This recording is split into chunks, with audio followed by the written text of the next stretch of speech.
नमस्कार, कृषि जगत चैनल से प्रस्तुत है राजस्थान का साप्ताहिक मौसम पूर्वानुमान। आज कार्तिक कृष्ण पक्ष नवमी तिथि दिन बुधवार और तारीख 15 अक्टूबर 2025 है। अब आप अचल सिंह देवराज से मौसम समाचार सुनिए। राज्य में लगातार शुष्क मौसम बना हुआ है, वहीं गुलाबी सर्दी का एहसास जारी है। मौसम केंद्र जयपुर के अनुसार बीते 24 घंटों में राज्य के कई शहरों में न्यूनतम तापमान 15 डिग्री सेल्सियस के आसपास रिकॉर्ड हुआ है।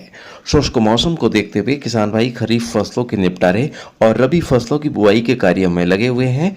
आगामी दिनों में भी राज्य के अधिकांश भागों में मौसम शुष्क रहने का अनुमान है। अगले 24 घंटों के दौरान बीकानेर, जोधपुर, उदयपुर, कोटा, भरतपुर, जयपुर और अजमेर संभाग में मौसम पूरी तरह से साफ रहेगा।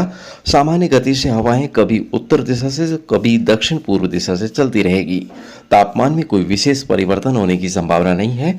कल से अगले 3 दिनों के दौरान राज्य के कई भागों में आंशिक बादल देखे जा सकते हैं, जिसमें खासकर पूर्वी गुजरात व उत्तरी मध्य प्रदेश के मिले जुले क्षेत्रों के आसपास राज्य के कोटा और उदयपुर संभाग के झालावाड़, बांसवाड़ा, प्रतापगढ़ और डूंगरपुर जिलों के क्षेत्रों में कुछ स्थानों पर घने बादलों की आवाजाही बढ़ने से मौसम खराब होता हुआ प्रतीत हो सकता है। वहीं 1-2 स्थानों पर हल्की बूंदाबांदी भी संभव है। इन परिस्थितियों को ध्यान में रखते हुए किसान भाई सतर्कता बरतें, शुरू किए गए कार्य को बंद करने की बजाय जारी रखें। नुकसानदायक बारिश होने की संभावना नहीं है। इसके अलावा कल से अगले 3 दिनों में पंजाब और हरियाणा की तरफ लगने वाले जिलों तथा पश्चिमी, मध्य व पूर्वी भागों में भी आसमान में हल्के बादल दिखाई दे सकते हैं।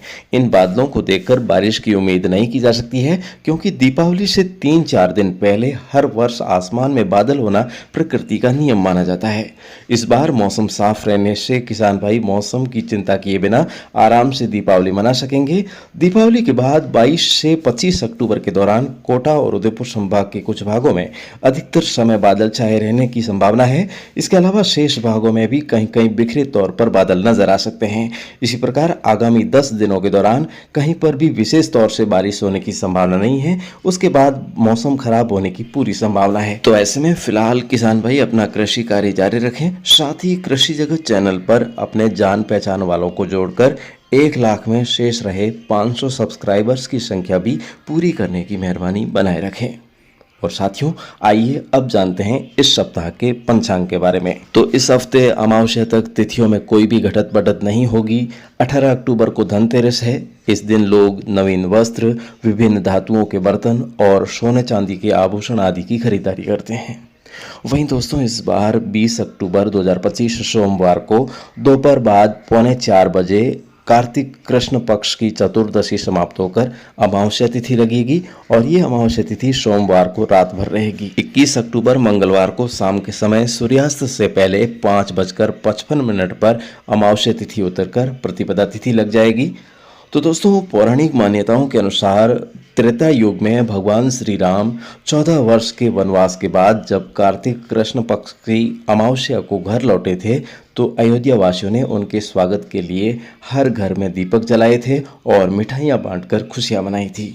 तो इसके साथ ही दोस्तों, एक और मान्यता ये भी रही है कि कार्तिक अमावस्या के दिन समुद्र मंथन के दौरान लक्ष्मी जी प्रकट हुई थी। तो इन दोनों मान्यताओं के आधार पर दीपोत्सव, आतिशबाजी और मिष्ठान बनाए जाने को लेकर खुशियों के इस त्योहार का नाम दिवाली नहीं बल्कि दीपावली पड़ा है। प्रिय दोस्तों, इसको मनाने के लिए दिन के समय कार्तिक वदी 14 तिथि होनी चाहिए और अमावस्या की काली रात को उजाले में परिवर्तित करने के लिए ये त्योहार मनाया जाता है। इसलिए दोस्तों, इस बार भी इन सारे तथ्यों को यदि देखें तो दीपावली 20 अक्टूबर 2025 को मनाया जाना सर्वश्रेष्ठ है। आजकल कई अंग्रेजी पढ़े लिखे ज्योतिषियों ने ज्योतिष गणना को आसान बनाने के चक्कर में संशोधन भी किया है, इसलिए ऐसी भ्रामक स्थिति पैदा हो रही है। तो इसमें नकल में भी अकल लगाने की आवश्यकता है। तो इस बार अमावस्या की रात्रि में लक्ष्मी पूजन के लिए दीपावली 20 अक्टूबर को रहेगी। वहीं उदय तिथि के अनुसार 21 अक्टूबर को भी दीपावली मनाया जाना शास्त्र सम्मत है। तो आप अपने शहर, गांव, मोहल्ले और ढाणी स्तर पर सर्वसहमति से दीपावली किसी एक दिन मनाए जाने का फैसला आप खुद लीजिएगा। दोस्तों, इस सप्ताह पंचांग या विदर नहीं है। अभी चित्रा भैया चल रहा है, तो इसमें खेती करने के लिए कोई भी मनाही नहीं है। इस संबंध में किसी भी प्रकार की भ्रामक बातों पर ध्यान न देकर समय पर बुआई जारी रखें। 24 अक्टूबर को स्वाति बाह्य लगेगा। तो दोस्तों फिलहाल आज के मौसम बुलेटिन में अभी के लिए बस इतना ही। कल सुबह इसी समय हमारी फिर से होगी मुलाकात। तब तक के लिए आपके दोस्त अचल सिंह देवराज को दीजिए अनुमति। नमस्कार दोस्तों, इस समय आप जुड़े हैं राजस्थान के भरोसेमंद मौसम चैनल कृषि जगत के साथ। इस चैनल के माध्यम से आप दैनिक मौसम वीडियो के साथ साथ कम्युनिटी पोस्ट द्वारा हर घंटे मौसम में होने वाले बदलावों को भी जान सकते हैं। साथ ही आने वाले महीनों के मौसम की ज्योतिषीय भविष्यवाणी जानने के लिए आप चैनल को सब्सक्राइब ज़रूर करें। और यदि आपको यह वीडियो पसंद आए तो इसे लाइक, कमेंट और दोस्तों के साथ शेयर करना बिल्कुल भी न भूलें। तो फिलहाल आज की मौसम बुलेटिन में इतना ही। अपना दिन शुभ और मंगलकारी रहे, इस शुभकामना के साथ लेते हैं विदाई। परंतु अगले अंक में आपसे जल्द होगी मुलाकात। तब तक के लिए नमस्कार।